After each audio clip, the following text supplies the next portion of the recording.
Buenos días, tutora y compañeros. En esta presentación realizaremos el análisis de dos textos informativos relacionados con la automedicación en Colombia, una práctica frecuente que consiste en consumir medicamentos sin la orientación o prescripción de un profesional de la salud. Este tema fue seleccionado porque tiene una relación directa con la salud pública y con nuestra formación en el área de regencia de farmacia.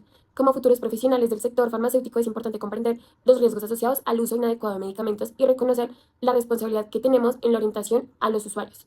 Los textos seleccionados fueron propuestos en el foro por el compañero Fiber. El primer texto es continuo y se titula Estudios sobre la automedicación en la localidad de Bogotá, de López, Denis y Moscoso, publicado en 2009. Este artículo analiza automedicación en la población de Bogotá y presenta factores asociados a esta práctica, como la falta de tiempo para acudir al médico, la falta de recursos económicos y la percepción de que la enfermedad es leve. El segundo texto es discontinuo y se titula Automedicación en estudiantes de medicina de la Universidad de Rosario, en Bogotá, Colombia, de López Cabra y otros autores, publicado en el 2016. Este texto incluye datos estadísticos, tabla y resultados sobre la automedicación en estudiantes de medicina. En el foro se mencionó que este estudio evidencia una prevalencia del 79,3% de automedicación en dicha población. A continuación presentaremos el análisis de estos textos desde tres niveles de lectura: literal, inferencial y crítico valorativo. En nuestro análisis literal, comenzamos revisando el texto continuo titulado Estudios sobre la automedicación en una localidad de Bogotá. Esta investigación nos revela una realidad preocupante sobre la frecuencia de esta práctica en la población en general. Los datos son claros. El 27,3% de los encuestados admite automedicarse, recurriendo principalmente a analgésicos y antigripales. ¿El porqué del problema? ¿Por qué esto? Según el estudio, las causas principales son la falta de recursos económicos, el poco tiempo de asistir a una cita médica y la creencia equivocada de que algunas enfermedades son leves y se pueden tratarse sin una consulta médica profesional. Por otro lado, al analizar el texto discontinuo sobre la automedicación en estudiantes de medicina de la Universidad de Rosario, nos encontramos con una cifra alarmante. Aquí la prevalencia se dispara al 79,3%. En este grupo, los medicamentos más consumidos son el acetaminofén y el ibuprofeno. En conclusión, ambos textos evidencian que la automedicación es una práctica sumamente frecuente en nuestra ciudad, afectando tanto a la población en general como a los estudiantes que se están formando en el área de la salud. Análisis inferencial. Desde el nivel inferencial, analizamos información que no aparece expresada directamente, pero puede conducir a partir del contenido de los textos. Por primera inferencia es la automedicación, que no ocurre únicamente por desconocimiento. Aunque las personas pueden no conocer los riesgos de consumir medicamentos sin una orientación profesional. El texto continuo muestra que incluso los estudiantes de medicina, quienes tienen formación en salud, también pueden automedicarse.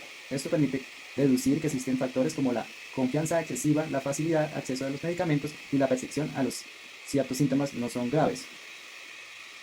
También se puede inferir que la automedicación puede generar consecuencias negativas para la salud en algunas personas. Realizan para aliviar síntomas comunes. Es una práctica que puede provocar riesgos como reacciones adversas, alteraciones de medicamentos e intoxicaciones, escargamientos de enfermedades en el uso inadecuado de los tratamientos.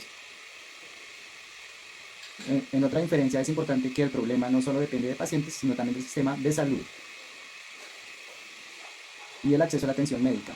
Cuando una persona se automedica no puede tener tiempo para los recursos para ir al médico, se evidencian que existen barreras sociales y económicas que incluyen en esta práctica. Además, desde la regencia de farmacia se puede reducir que el personal farmacéutico tenga un papel fundamental en la prevención de la automedicación. El regente puede orientar al usuario y brindar información clara sobre el uso de los medicamentos y provocar una consulta médica que sea necesaria. En este sentido, ambos permiten comprender que la automedicación es un fenómeno complejo que no se debe verse solo como una decisión individual, sino como una práctica relacionada con los factores sociales, culturales, económicos y educativos. Desde el nivel crítico valorativo, evaluamos la confiabilidad de los textos, la intención de los autores y nuestra posición frente al tema. En primer lugar, consideramos que ambos textos son confiables porque corresponden a artículos académicos publicados en revistas científicas y disponibles en Cielo. Además, presentan autores identificados, fechas de publicación, datos de investigación y resultados concretos. Esto permite utilizarlos como fuentes válidas para un análisis académico.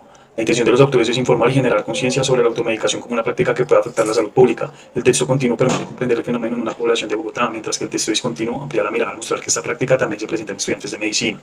Los recursos del texto discontinuo como porcentajes, tablas y datos estadísticos fortalecen el mensaje del texto continuo. Mientras el primer texto aplica causas y características de la automedicación, el segundo ofrece cifras que permiten dimensionar el problema. La comparación entre el 27,3% de la automedicación en una localidad de Bogotá y el 79,3% en estudiantes de medicina permite reflexionar sobre la amplitud de esta práctica. Nuestra postura como grupo es que la automedicación debe ser tratada como un problema importante de salud pública. Aunque algunas personas creen que consumir medicamentos comunes no representa riesgo, esta práctica puede generar consecuencias negativas si no hay orientación profesional. Estamos de acuerdo con el argumento de los autores, porque los datos muestran que la automedicación es frecuente y puede estar normalizada. Por eso, desde la regencia de farmacia es necesario fortalecer la educación al usuario, promover el uso racional de medicamentos y prevenir el consumo responsable de fármacos. Para finalizar, presentamos las conclusiones. En Primero, la automedicación es una práctica frecuente en Colombia y se presenta tanto en población general como en personas con formación en salud. Esto demuestra que el problema no depende únicamente de la falta de conocimiento, sino también de factores sociales, culturales, económicos y de confianza personal. Segundo, el análisis de los textos permitió aplicar los 3 niveles de lectura.